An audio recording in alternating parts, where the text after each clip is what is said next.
बॉलीवुड की world famous actress Aishwarya Rai Bachchan ने अपनी आइडेंटिटी और प्राइवेसी को प्रोटेक्ट करने के लिए दिल्ली हाई कोर्ट का दरवाजा खटखटाया। ऐश्वर्या ने अपनी पिटीशन में कहा है कि उनका नाम फोटोज, वीडियोस और एआई जनरेटेड फेक कंटेंट का बिना परमिशन के इस्तेमाल हो रहा है। ये मिसयूज उनकी रेपुटेशन को डैमेज करता है और उनकी प्राइवेसी राइट्स के खिलाफ है। कोर्ट ने तुरंत एक्शन लेते हुए ऐश्वर्या को इंटरिम रिलीफ दिया। मतलब अब कोई भी उनकी फोटो, वीडियो, वॉइस या AI deep fake content commercial purpose के लिए या ऑनलाइन मिसयूज के लिए यूज नहीं कर सकता बिना उनकी परमिशन के। कोर्ट ने क्लियर ऑर्डर दिए हैं कि गूगल और दूसरे ऑनलाइन प्लेटफॉर्म्स 72 आवर्स के अंदर ऐश्वर्या के नाम और इमेजेस का मिसयूज करने वाले सभी यूआरएल्स को रिमूव करें। Ministry of electronics and IT और डिपार्टमेंट ऑफ टेलीकम्युनिकेशन को भी बोला गया है कि ऐसे वेबसाइट्स और लिंक्स को ब्लॉक करें जो उनके पर्सनैलिटी राइट्स वायलेट कर रहे हैं।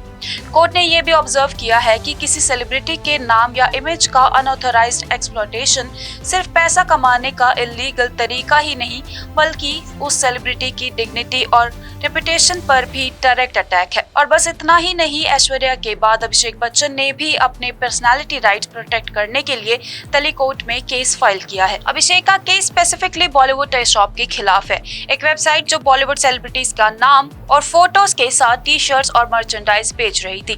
उन्होंने अपनी पिटीशन में कहा है कि उनका नाम, इमेज और even AI generated fake content का मिसयूज हो रहा है। कुछ वीडियोस और फोटोज डीफेक टेक्नोलॉजी से बनाए गए हैं जो कंप्लीटली फेक हैं। कोर्ट से रिक्वेस्ट की गई है कि ऐसे वेबसाइट, प्लेटफॉर्म्स और लिंक्स को तुरंत ब्लॉक किया जाए और रिमूव किया जाए। साथ ही अभिषेक ने जेंडो ऑर्डर की भी मांग की है। मतलब अगर कोई अननोन पार्टी फ्यूचर में भी उनके नाम का मिसयूज करे तो उसके खिलाफ डायरेक्ट एक्शन लिया जा सके। दोनों केसेस में ऐश्वर्या और अभिषेक ने कॉपीराइट एक्ट 1957, ट्रेडमार्क्स एक्ट 1999 और कॉमन लॉ प्रिंसिपल्स के अंडर रिलीफ मांगा है।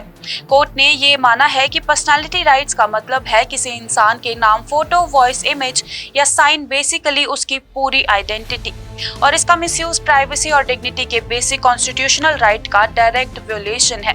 अगली हायरिंग डेट 15 जनवरी 2026 फिक्स की गई है।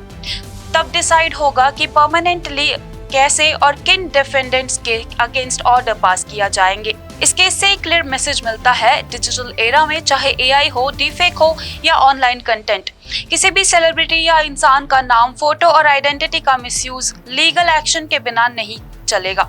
Stay tuned for more updates.